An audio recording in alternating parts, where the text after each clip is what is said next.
السلام عليكم ورحمة الله وبركاته أعزائي المشاهدين، كنحييكم وكنرحب بكم في هذا الفيديو. الموضوع ديالي اليوم على هذه الأحداث الأخيرة اللي وقعت في مدينة السقطاع، اللي المهاجرين العديد من الشباب اللي هاجروا اللي حاولوا يهاجروا ودخلوا للسقطاع. خصكم اللي خصو يعرفوا هاد الشباب وهاد الشابات اللي كاين اللي دخلوا لمدينة السقطاع وراه شافوا كله بعينيهم. اوروبا اللي خصكم تعرفوا الاخوان بلي اوروبا راه ماشي كما كيحسب لكم غير تدخلوا لاوروبا وتلقاو الفلوس كيتشتتوا تما كاين. راه اللي ما راجل هنا عنده اللي هنا في البلاد، اللي ما راجل هنا في البلاد يكون راجل يكون حار، راه مستحيل يكون راجل تما كاين، مستحيل يكون يدير شي حاجه تما كاين.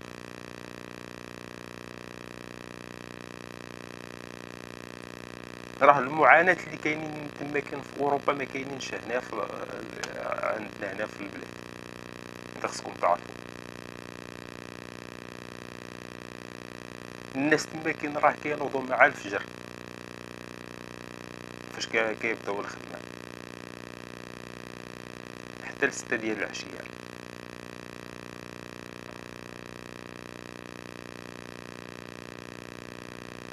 والتكرفيس وتماره والضرائب يلاه الانسان كيتكافى مع راسو تما كاين.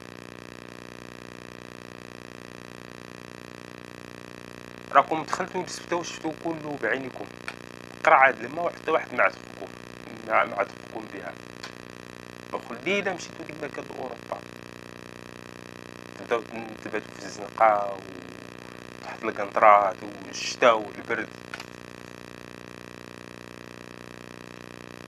حتى المعيشه تما كاين الاخوان راه صعيبه اكثر من البلاد عندنا. وراه ماشي اي صفحه شفتوها عبر شبكه التواصل الاجتماعي في الفيسبوك ولا في سميتو راه حقيقيه. راه كاينين بعض الصفحات اللي هي معاديه للمغرب ومعاديه للشعب المغربي، وكتدعى بانها مغربيه باش تزيد الشباب الهلاك وباش تشوه السمعه ديال البلاد وباش تخرب البلاد. ماشي اي صفحات اي اعلام في شي صفحه كيما كان يقيدكم كيما كاين البهايم. راه الناس راه الاخوان غير البهايم اللي كيقيدوا الناس. اما الانسان راه بعقله عطى الله سبحانه وتعالى العقل. وراه الله سبحانه وتعالى خلق الانسان في احسن صوره، وعطاه العقل وفضلوا على جميع المخلوقات. ماشي اي حاجه كتقال عبر التواصل الاجتماعي خصني نتبعها. ماشي اي واحد يدير شي اعلان في شبكه التواصل الاجتماعي يقول ديك كلمه.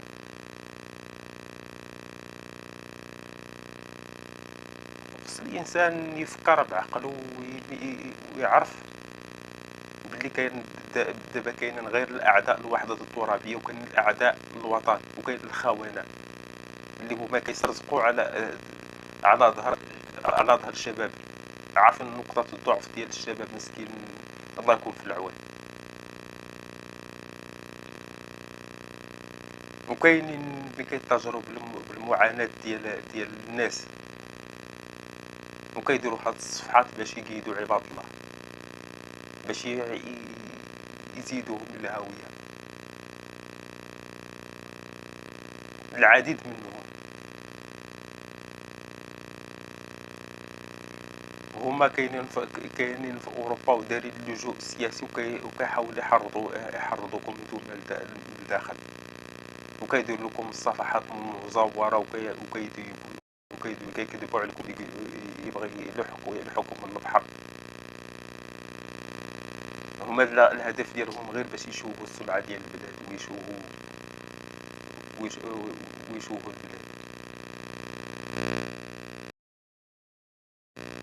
خصكم تعرفوا الاخوان بلي الملايير من الدولارات كتصرفوا من اجل زعزعة الامن والاستقرار ديال البلاد.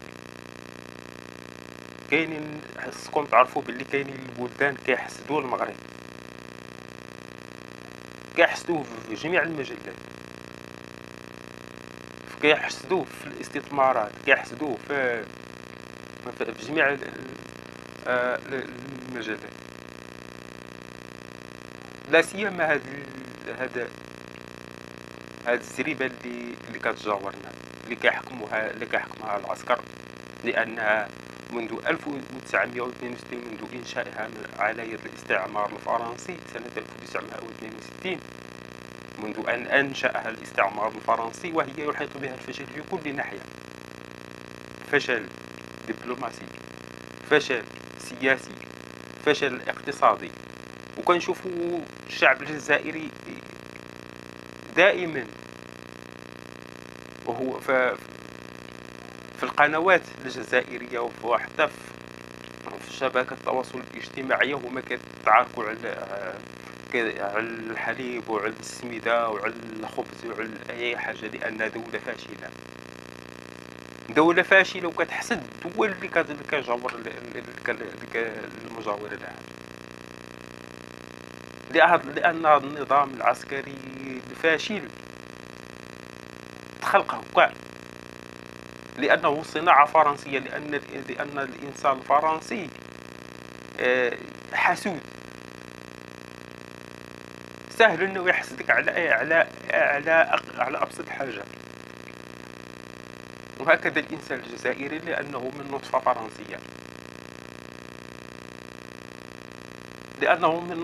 فرنسية،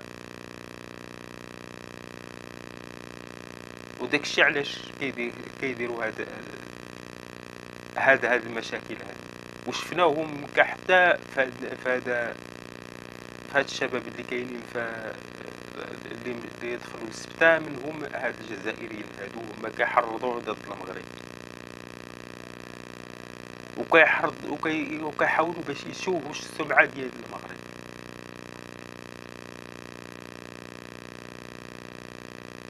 كاينين موجودين، ولهذا النداء لجميع المغاربة، المواطنين المغاربة اللي شاف أي جزائري بطريقة غير شرعية في المغرب من الواجب يديكلاري. أي جزائري تلقاه بطريقة غير شرعية في البلاد نعلم به السلطات، رجال الأمن والنظارة اللي تابعة للمنطقة، حيت هادوك الناس راه ما فيهمش الأمان وما فيهمش الثقة. جدودنا اللي كانوا يعاونوهم في أيام التطور بين قوسين ما لقاو فيهم الخير، كيفاش غادي نلقاوهم فينا حنا؟ كيفاش غادي نلقاوهم اللي غادي نلقاو فيهم الحقيقة حنا؟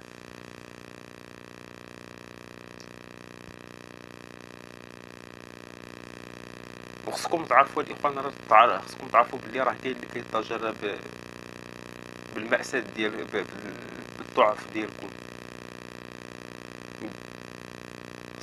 خصكم تعرفوا بلي كاينين الناس كيقلبوا غير متى طيحوا. خصكم تعرفوا بلي كاينين الناس كيتسناو غير بدا تخربوا بلادكم بيديكم باش يبداو يضحكوا عليكم.